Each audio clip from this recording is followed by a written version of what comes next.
All right, everybody, welcome to the Ultrasound Grand Rounds this week. Pretty excited to be here and pretty excited to have you guys here. And I'm also really excited because we have one of our other faculty who's going to be presenting today, Dr. Katherine Lang, in her inaugural presentation here in this forum. Pretty excited to have her speak in this way.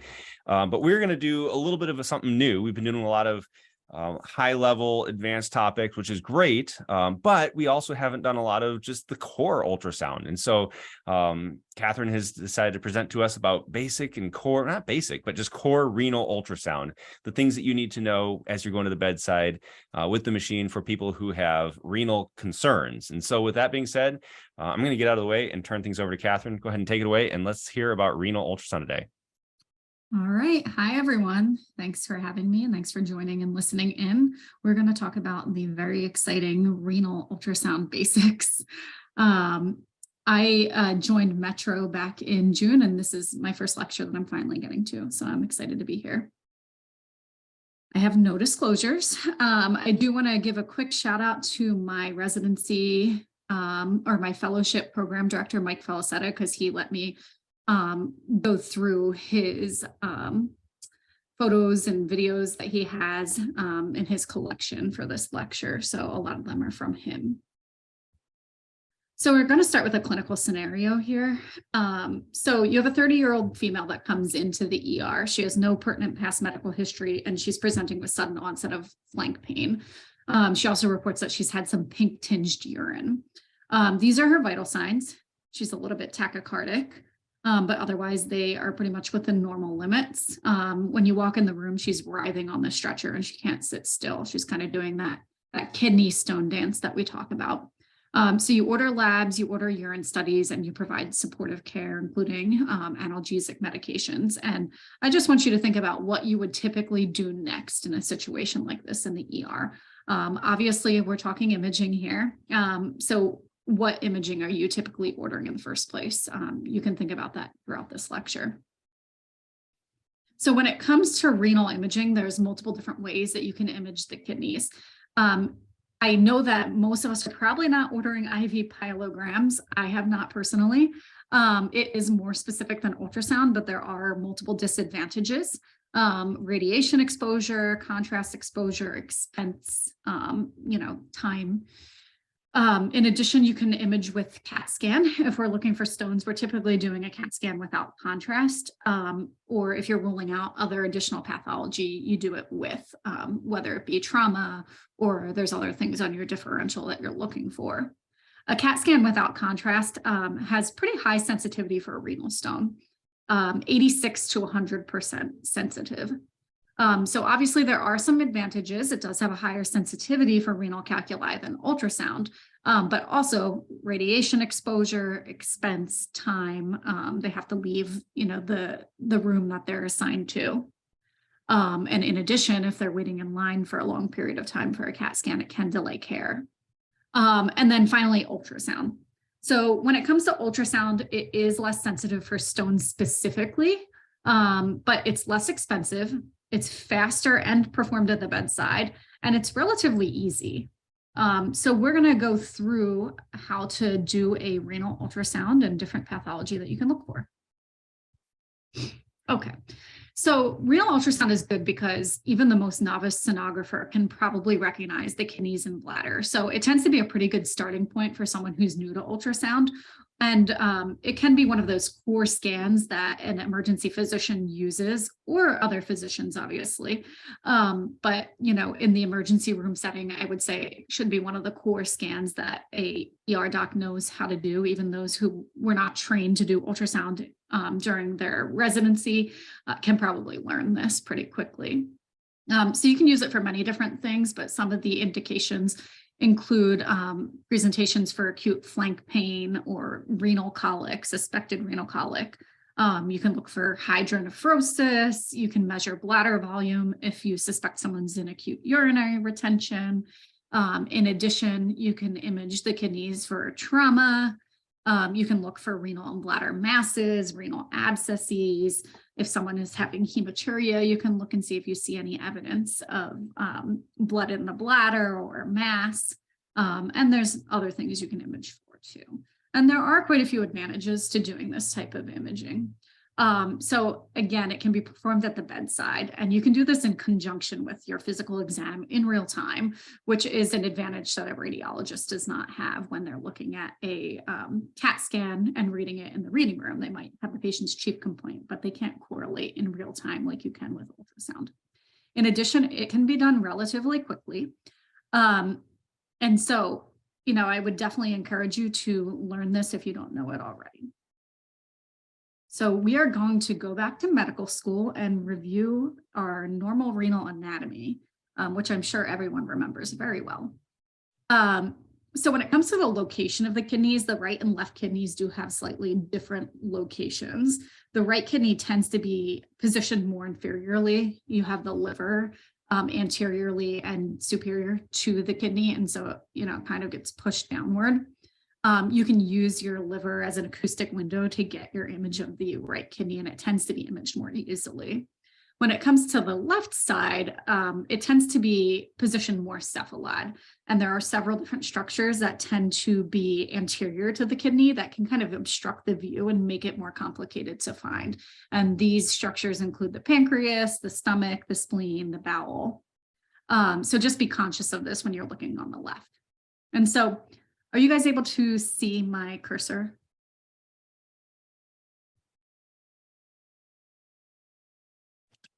No. No. No. Okay, let me see how to do this.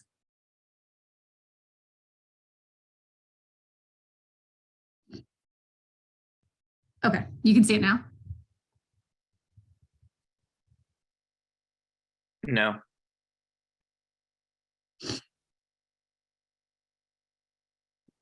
Okay, here we go. This should work, yeah?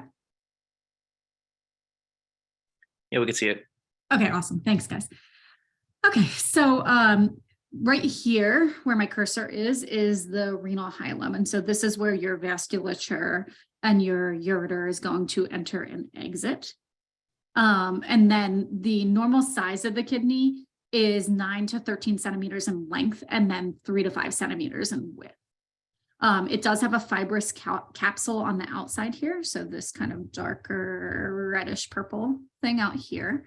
And then there's going to be varying amounts of perinephric fat depending on the patient and their body habitus. This is the renal cortex here. So this pinkish color that I'm pointing to, and that's going to contain the filtration system of the nephrons. And then the medulla contains the resorption components. So that's here, and these are the pyramids. And it contains the loop of Henle that I'm sure you guys remember memorizing very well when you're in med school. And the medullary pyramids here are going to excrete urine into the collecting system, which is this kind of whitish area here.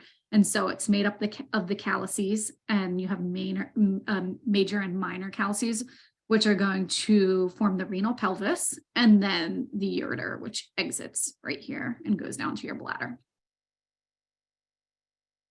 So now that we know the anatomy, let's talk about how you scan people. So when it comes to picking your transducer, obviously we have, our 3 typical ones here. So your curvilinear, I would say, is probably what people most commonly reach for. That being said, the phased array is also an option. The curve does have a higher resolution, but it does have a larger footprint in addition. So it can lead to more rib shadowing and obscure parts of your imaging. Some people do have a preference for the phased array. It has a smaller footprint, and so it can help get between the ribs. The other benefit is that you can get deeper penetration with the phased array. So in someone who has a larger body habitus, if you're having trouble getting imaging, you may want to switch over to the phased. And if you haven't done a lot of these studies, I would suggest just trying both and see what you prefer and what you feel you get the best images with, and that can be your go-to. Now, which kidney do you typically start with? So I would typically start with the unaffected kidney. So if they come in with right flank pain, start on the left. That way you can kind of get a baseline of what should be a normal kidney looks like. If you're doing a traditional renal scan, you want to look at both kidneys in 2 planes. And then in addition, you're going to look at the bladder in 2 planes. And this should be done for every renal study. So if someone comes in with flank pain, you don't want to look at just that one side. You should look at, both kidneys and the bladder. And this is opposed to a fast. You don't want to get that confused. In a fast exam, you're only doing one view of each kidney. So just remember to take two views. All right. And so remember that the right side is typically more easily visualized. So you're going to have the patient positioned supine. You'll have your probe marker pointing towards their head. And then you're going to go in the mid-axillary line, right around the costal margin. And if you're having trouble visualizing, don't forget that the patient does have a diaphragm, and you can use that to kind of shift things. So you can say, take a big deep breath in and hold it and see if you get a better view. And you can even turn the patient if necessary to get the view that you need. And then you can rotate your probe to their right side and take a second view. On the left side, you are going to go more towards the posterior axillary line. Remember how we mentioned that this is going to be more difficult to visualize. So a lot of times when I'm teaching people how to do this scan for the first time, I'll tell them, put your knuckles down to the bed because you want to be more posterior. And in addition, you want to be more cephalad. So if you find that you're looking for that left kidney and you can't find it, then I would move more towards the stretcher and more towards the patient's head to see if you can find it. And again, just use the diaphragm to your advantage. And then finally, the bladder, I feel like people don't realize it's lower than you think.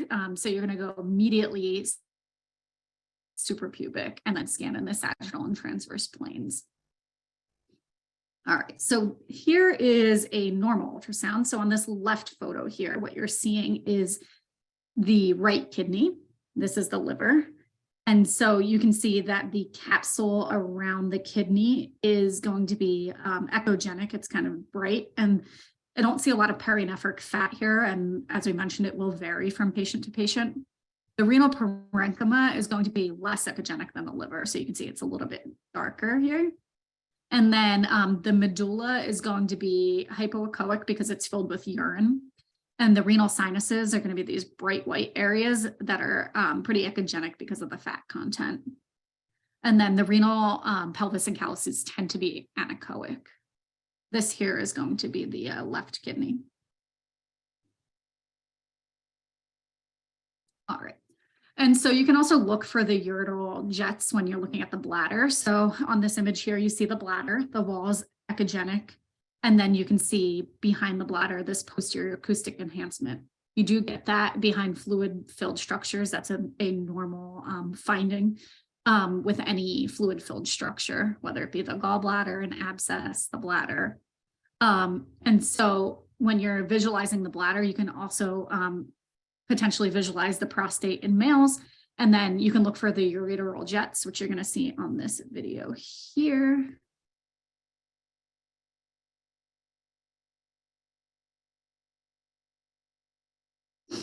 Okay. And so when you're trying to visualize these, it actually does take a prolonged period of time. It can take up to 10 minutes to visualize them. So if you're looking for them, you can't say that they're definitively missing unless you watch for a full 10 minutes and you don't see a jet. I know that we don't all have time to stand there for 10 minutes looking for these. Okay, so ultrasound and renal colic. What are we looking for? So, when you're looking at a person's kidneys during renal colic, you're not typically going to visualize a stone. You can occasionally, and we'll talk about where you visualize those, but usually what you're looking for is hydronephrosis and the degree of it. And so the purpose of getting an ultrasound in this setting isn't necessarily to find the stone and to measure it. If there is no or mild hydro on an ultrasound, then it's pretty unlikely that the patient has a stone greater than 5 millimeters. That being said, it is important that your patients are hydrated. You can get a false negative if your patient's not well hydrated and they're not making a lot of urine, they might not get that hydro. So if you have a patient with what you think is renal colic and they don't have hydro, consider hydrating them and then doing a second ultrasound. And then in addition, stones are rarely visualized in the mid-ureter, but on ultrasound, you can typically visualize if they're at the UPJ or UVJ, or potentially intrarenal also. And so I felt like this picture was a good representation of a stone squeezing through a ureter, kind of like a snake that swallowed something way too large for itself. Okay, so hydronephrosis. The way that you grade hydronephrosis is mild, moderate, and severe. And obviously this can be pretty subjective. As urine accumulates, the anechoic areas filled with urine in the kidney get larger and larger. And so when you're looking, mild is kind of on this end of the spectrum, and you're going to get minimal dilation of the renal pelvis. And then you're going to see as you move to the right on here that the renal pelvis gets larger and larger in addition to the ureter. And so all the way at the other end of the spectrum here is severe, and severe causes thinning of the renal parenchyma.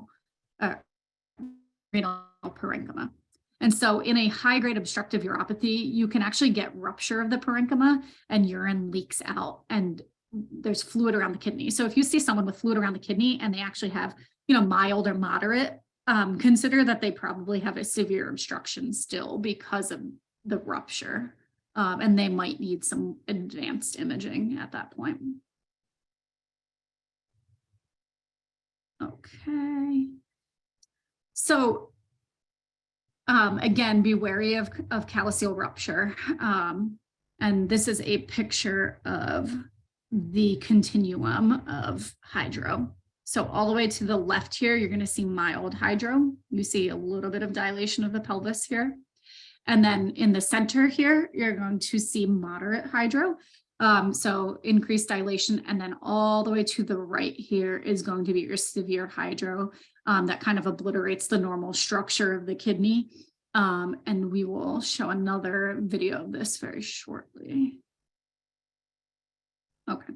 So when it comes to severe hydro, there's something called the bear paw sign. And basically the normal renal anatomy, again, is pretty much obliterated and it leads to severe dilation of the pelvis that looks like a bear paw. And so you can see that in this video here. So you can see this, the bear paw, and then this here is the ureter exiting and going down to the bladder. Okay, so just moving on to stones. So this image here is from Roche Review, and I really like it because I think it gives a good kind of representation of what patients are experiencing when they have nephrolithiasis. And so I actually do keep this on my phone to show them because patients tend to be visual, and providing this visual aid helps them imagine what they have going on. So obviously these are your kidneys, and then these tubes here are your ureters going down to your bladder. And so the UVJ is probably the most common location that you're going to find a stone lodged. But obviously other locations are the UPJ and then the mid-ureter, where it's kind of crossing over the iliac vessels. And so the size of the stone obviously does matter. Patients with stones that are less than 5 millimeters tend to pass them. They have a very high likelihood of passing them, actually. And so a lot of times we send these patients home to kind of manage their pain and hopefully pass it in time. That being said, it can take a while. I think I read that it can take up to a few days, up to like a month to pass a stone, depending on the location. Now, once you hit 5 millimeters, we kind of start getting concerned that you might not pass it on your own. You still have a chance, but upwards of 8 millimeters and on, there's a very low chance of passing it on your own. Okay. And so here in these images, I have pictures of stones that are visualized on ultrasound. So to the far left here, you're going to see a UVJ stone. So this is your bladder. You just get the laser. This is your bladder. This here's a stone, and then you can see the shadowing artifact posterior to the stone. In addition, when you have a bladder at the a stone at the UVJ, or you suspect there's a stone at the UVJ, you can look for the Ureteral Jets. But again, you have to wait up to 10 minutes to visualize them. So, hopefully you can just clinically correlate your hydro and not have to sit there for 10 minutes, because I know that a lot of us don't have that time to spare in the ER specifically. Here in the center, you can see that there's a stone within the kidney, and this is the shadowing. And then to the far right here, there is a UPJ stone. So here's the kidney, and then right at the junction of the pelvis and the ureter, you see a stone with posterior shadowing. And so, you know, in unilateral obstruction, you might have slow or absent ureteral jets. And that being said, if you do see someone who has a high-grade obstruction, they're pretty likely to have an abnormality of the jet. So if you see a more high-grade obstruction, you might consider actually waiting that 10 minutes and looking. Okay, Hydroureter. So in this video, you're going to see moderate to severe hydro with Hydroureter. And so you kind of see, let me see if I can pause it right on it. So right here, you can see dilation of the renal pelvis. And then this here is the ureter that is pretty prominent. So if you can't visualize a stone, how do you know when to consult urology? Well, we're going to use the clinical presentation. So you're obviously going to medicate these patients and reassess them. So upon reassessment, are they still having a lot of pain? Are they requiring escalating doses of pain medication? How do they look clinically? Are they toxic in appearance? Did their vital signs normalize after the medication? So if they were tachycardic from pain, did that get better? Are they hypotensive? Are they febrile? In addition, you want to look at the degree of hydro on ultrasound, because there are studies showing that the degree of hydro correlates with the size of the stone. So someone with a more severe hydro will be more likely to have a high-grade obstruction, a larger stone, and need urology to intervene, versus someone with mild hydro who clinically improved with a couple doses of pain medication, who's non-toxic in appearance. They're more likely to be able to go home. In addition, take a look at their labs. Did their renal function get affected from this, or is their renal function normal? Do they have a UTI? Because obviously a UTI in setting of obstruction is really concerning. Now, when are you doing more advanced imaging? So for me, a lot of times, if it is the patient's first presentation with renal colic, I will consider doing a CAT scan just because they haven't had it before. That being said, you do get a lot of patients who have recurrent kidney stones, and they're constantly coming back to the ER. And every time they come, people just automatically order a CAT scan. And, you know, obviously they're going to get radiation exposure every time. And so in those patients, I would consider, if you're not suspecting other pathology and they're not toxic, and it seems to be kind of a simple stone, to just start with renal ultrasound and consider deferring CAT scan at that time. And most patients are open to this if you talk to them about it. In addition, if the patient looks toxic, they're febrile, you probably want to obtain a CAT scan, or if they have severe hydro, you're more than likely going to need that advanced imaging, or, you know, if they have a ruptured callus with fluid around the kidney. And then, you know, you need to consider other pathology. So you don't want to latch on to, oh, this flank pain is definitely a kidney stone. There are patients who can have other really major life-threatening pathology with flank pain, thinking AAA. You obviously don't want to mistake that. Gallbladder can sometimes have flank pain. So that's a consideration also. And then, you know, you can have other renal pathology that causes flank pain, like pyelonephritis. So this is a treatment algorithm from the Mon-Matiers emergency ultrasound textbook. And I think it's pretty good, but I think this is probably what most of us are following anyway. So if you think that someone has renal colic, you can perform an ultrasound and determine whether they have hydro or no hydro. If they have no hydro, consider hydrating them and repeat. And then otherwise, you know, you might want to consider another diagnosis at that point if it remains negative. And then on the other end of the spectrum, if a patient has severe hydro, they might need a CT, they might need a urology consultation. And then there's the in-between that they have mild to moderate hydro. You treat them clinically. If they improve, then you might be able to send them home. If they don't improve at that point, you might need to consider advanced imaging and or consult urology. In addition, you can correlate the ultrasound with whether or not the patient has hematuria. 15% of kidney stones can present without hematuria. It's not unheard of. That being said, if you have a negative ultrasound and you don't have hematuria, it has a pretty high negative predictive value for renal colic. Okay. So another use for renal ultrasound is urinary retention. So you have a patient who comes in, you suspect they're in retention. This is such a quick and easy study that you can do at the bedside. And in my opinion, it isn't poor form to just put a catheter in unless it's very obvious that they're in urinary retention. Now, the reason I say that is because every procedure you do does come with risks and benefits, even the things that seem to be the most minor. And obviously a Foley seems to be a relatively minor procedure in comparison to the things that we do within emergency medicine and medicine in general. But every procedure comes with risks. Every time you introduce a catheter, there's the potential for infection. In addition, I got a patient in sign out, I think a year or two ago, and the team told me the patient was in urinary retention according to the family, but he couldn't himself give history because of dementia. They put in a Foley and nothing came out, and he was signed out pending a UA.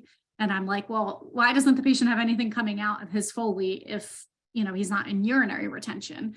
So I added labs, and the patient turned out to be in renal failure. But on top of that, the catheter was inflated in the patient's urethra, and he had a fair amount of bleeding from it.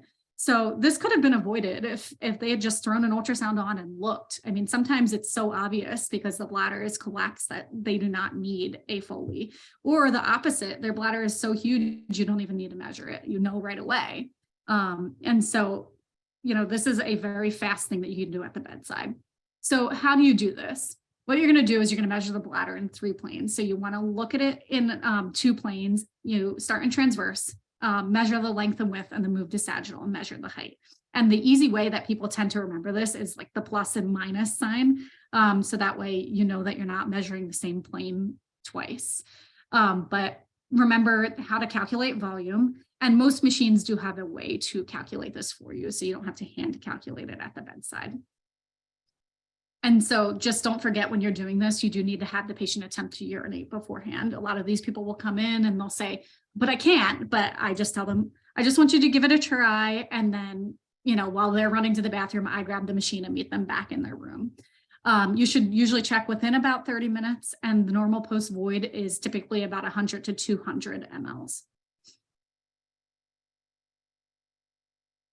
Okay, so for those of you using the Philips machines, specifically within our ER, we have these are the buttons that I want you to look for when you're doing a post-void residual. So this red arrow is pointing to how you can get to a dual screen.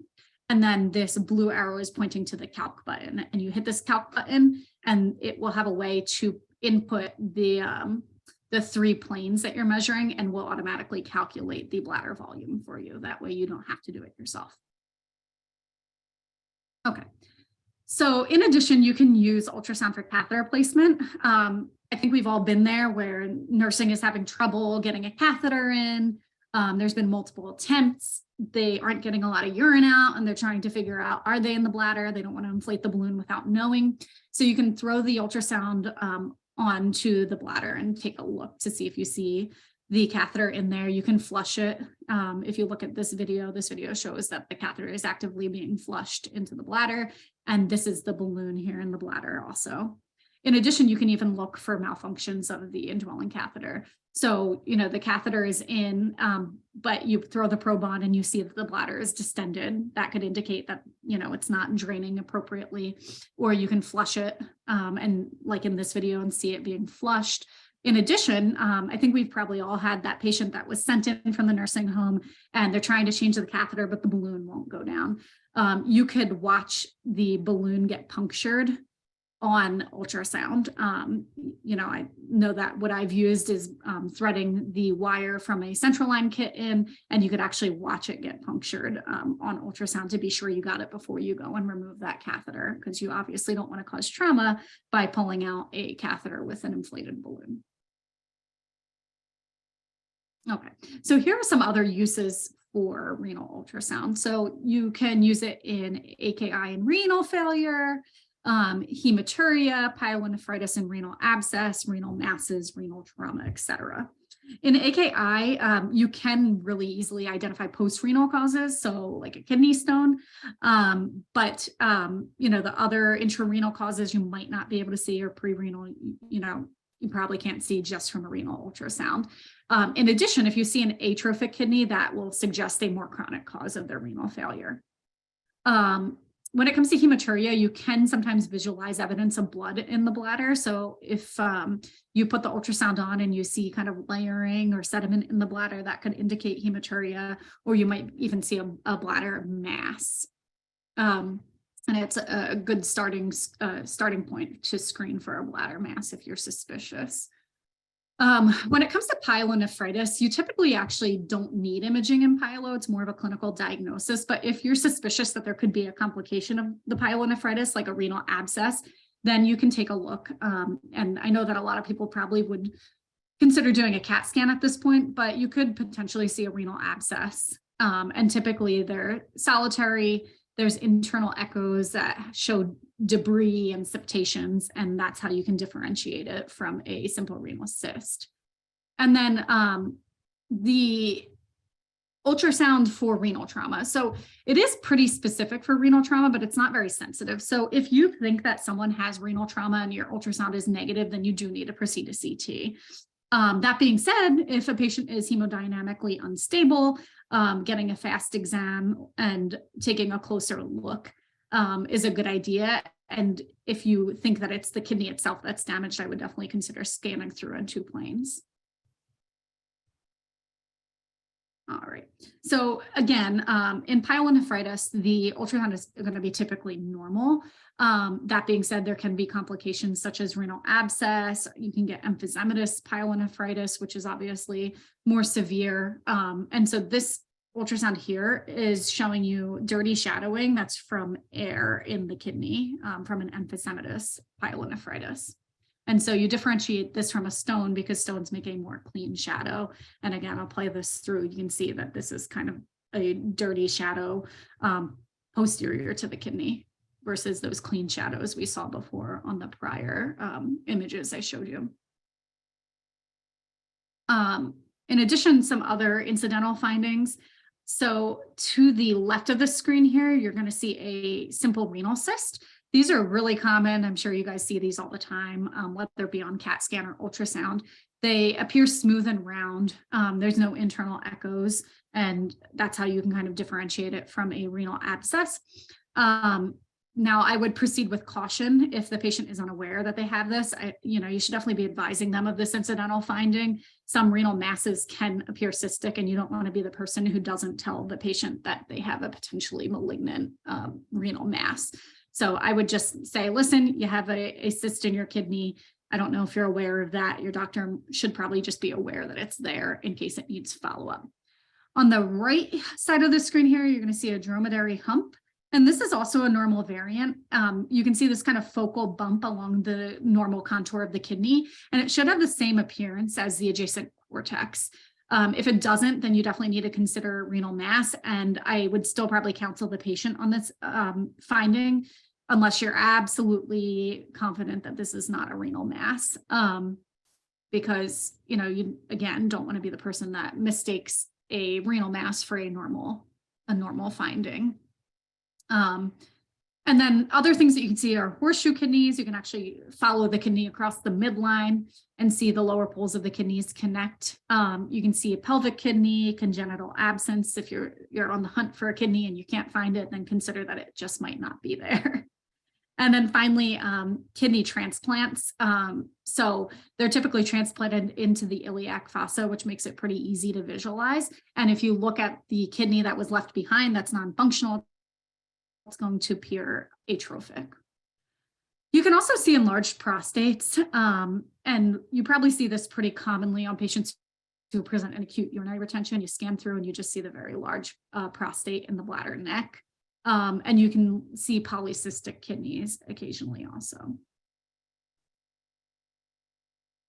This video to the left here is a video of a bladder mass. So you can see the bladder with a mass projecting into the lumen of it. So, if someone has microscopic hematuria of unknown etiology, you definitely need to consider the possibility of a bladder cancer. And they should be advised that this needs follow-up, especially someone who's high risk. You can screen, but you can't make a definitive diagnosis based off of the ultrasound. You can at least get an idea if there's something there. And patients can also present with like a focal wall thickening of the bladder in bladder cancer. Ultimately, the best thing to do is to just be conservative with this and refer them for follow-up of the hematuria. On the right side here, this is a video of a bladder stone. So you can see at the bottom of the screen there that there's a stone in the bladder, and then there's a very well-defined shadow posterior to it. Okay, and then bladder diverticulum. So a bladder diverticulum is also considered a normal variant. I just thought this video was pretty cool. So you can see the diverticulum to the bottom right of the screen here, and then you actually see a ureteral jet going through that diverticulum. Okay. Now, ultrasound and renal trauma. Again, ultrasound can miss renal injuries. So if you have a normal ultrasound, but a high suspicion, you definitely need to proceed to CAT scan. On this image that you see here, the arrowheads are pointing to fluid in Morrison's pouch.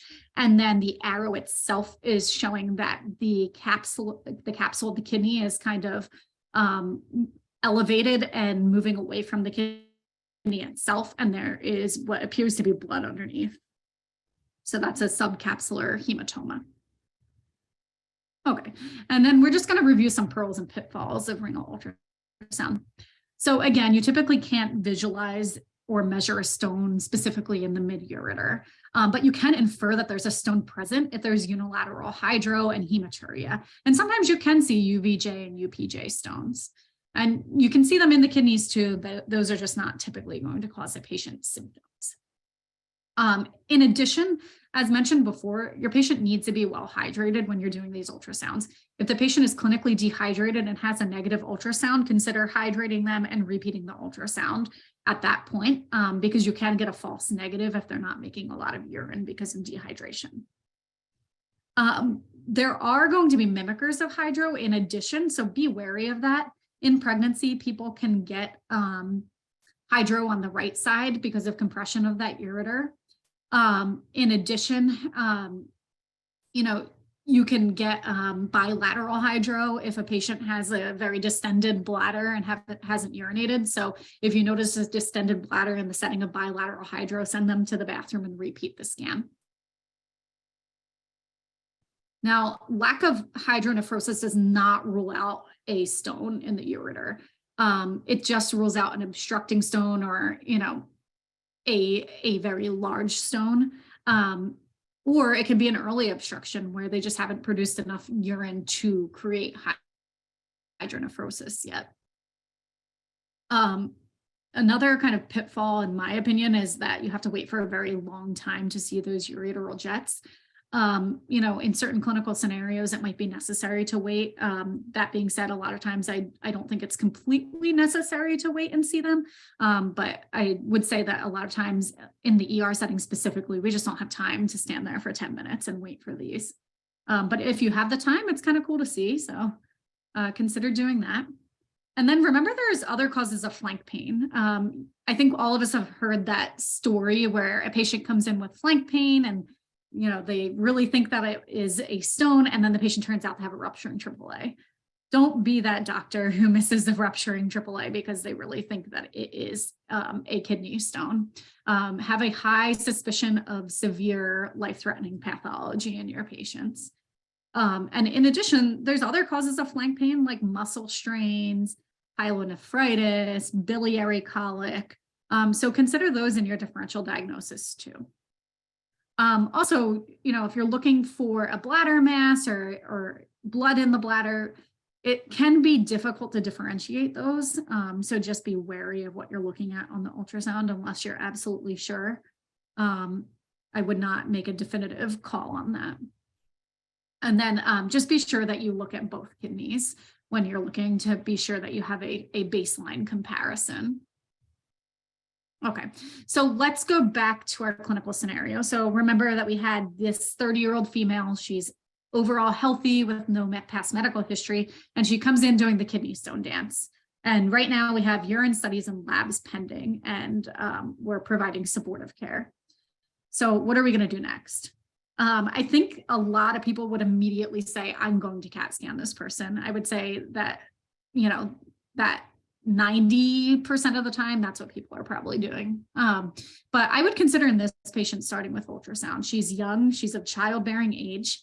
And, you know, she's got what sounds like potentially a simple stone. So if her labs look okay, she's clinically improved, her UA is negative, then I would consider just doing an ultrasound. There were some studies done that basically shows that there was a 10-fold increase in CAT scan use over, it was like a 10 or 11 year period of time. And even though the CAT scan use increased, there was no increase in the diagnosis of renal stone disease or in hospital admissions. So basically what this study told us is that using the CAT scan typically did not ultimately change the management of the patient. And you know, there was another study shown that basically doing CAT scan in the ER did not change the morbidity. And so it is okay if you have someone who clinically improves, who has really good appearing labs, who just looks overall well, to just do an ultrasound. And if you see hydro, say, okay, you have a stone, we can't measure it, but we suspect that it's, you know, of a size that you can pass on your own, and provide them with supportive care, get them urology follow-up, and discharge them. That is okay. In addition, as I mentioned before, in these patients who are coming back with recurrent episodes of renal colic, who say this feels just like my previous stone, and they're getting, you know, additive radiation exposure over time, I would definitely consider doing ultrasound in these patients. In addition to saving the patient the radiation exposure, it's cheaper, it's faster. And so, you know, I would consider changing your practice if you're doing CAT scans on these people every time they come in. And then just remember, obviously, if you have a patient who doesn't clinically improve, or on their labs, they have a really high white count, or they're febrile, they have a UTI, they have really severe obstruction on ultrasound, at that point, consider doing a CAT scan and consulting urology. And that's all I have for you guys. Thanks so much for coming and listening.